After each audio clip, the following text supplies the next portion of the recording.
नमस्कार दर्शक बंधु आज यह पवित्र कार्यक्रम को आपण मानक स्वागत। गीता पाठर महत्व विषय रे आज आम पढ़ा भगवत गीता कहीं पढ़ा उचित। गीता जीवनर सत्य को बुझाए। भगवत गीता जीवनर मूल सत्य कर्तव्य एवं धर्म कौन से आमको बुझाई थी। मन को शांत करे गीता पाठ।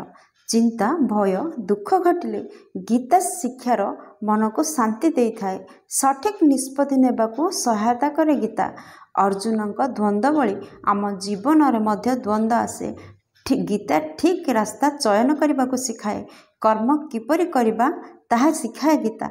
काम करू करू फल उपर किंतु लोभ न रखिया पाई यह गीता आमको शिक्षा दे। चरित्र और नीति गढ़े गीता। सत्य धैर्य शांति दया शिष्टाचार एसबु गुण को वृद्धि करिथाए गीता। भय और दुर्बलता ह्रास करे गीता। गीता पढ़िले निजर विश्वास बढ़े भय कमे।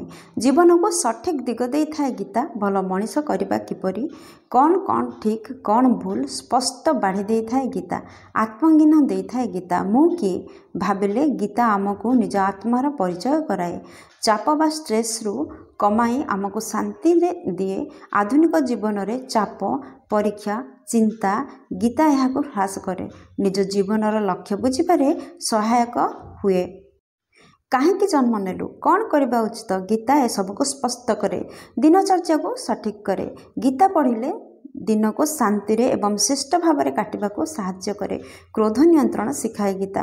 क्रोध जीवन को क्षति करे। गीता यह नियंत्रण करिबारे सिखाए। धैर्य बढ़ाए। कष्ट आसिले धैर्य रहिबा एवं गीता ही गुरुत्वपूर्ण संदेश आमको दे थाए। नेगेटिव भावना कमाए। ईर्षा लोभ राग यह कमाई पॉजिटिव भावना बढ़ाए।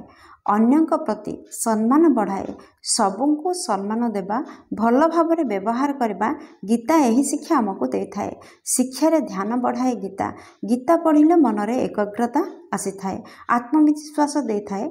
कष्ट परीक्षा भय गीता यह दूर करी आत्मविश्वास आमको दे थाए।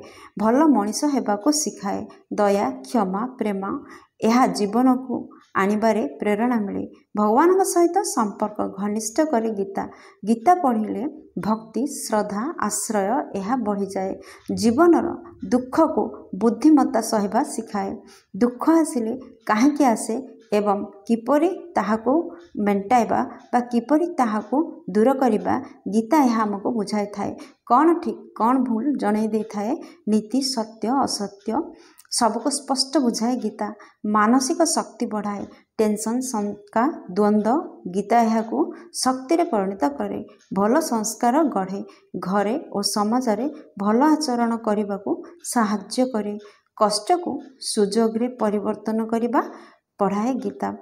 कष्ट को शिक्षा रे परिणत करी आग को बढ़ेबारे शिक्षा आमको दे गीता।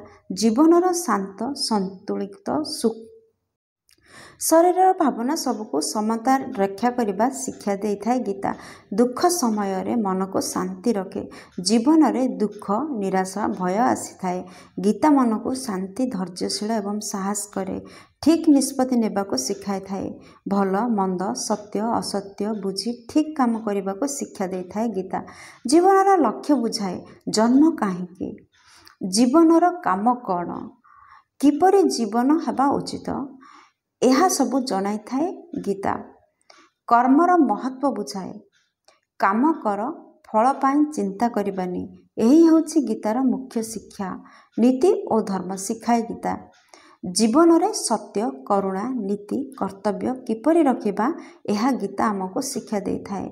आत्मविश्वास एहीपरि बढ़ाई थाए जे जटिल समय रे हारिबानी। विश्वास और साहस गीता आम पई आनी दे थाए। आधुनिक जीवन रे मध्य बहुत उपकार करे। जेपरि स्ट्रेस बा चाप कमाए नेतृत्व दे मोटिवेशन दे। गीता पाठ आम जीवन में बहुत दरकार होता है। दर्शक बंधु वीडियोटी को एपर्यंत देखिथिबारु आपनको बहुत धन्यवाद। वीडियोटी पसंद आसथिले वीडियोटी गोटे लाइक कर दियंतो संग सहित शेयर कर दियंतो। पुणी देखा नेक्स्ट वीडियो रे। जय जगन्नाथ।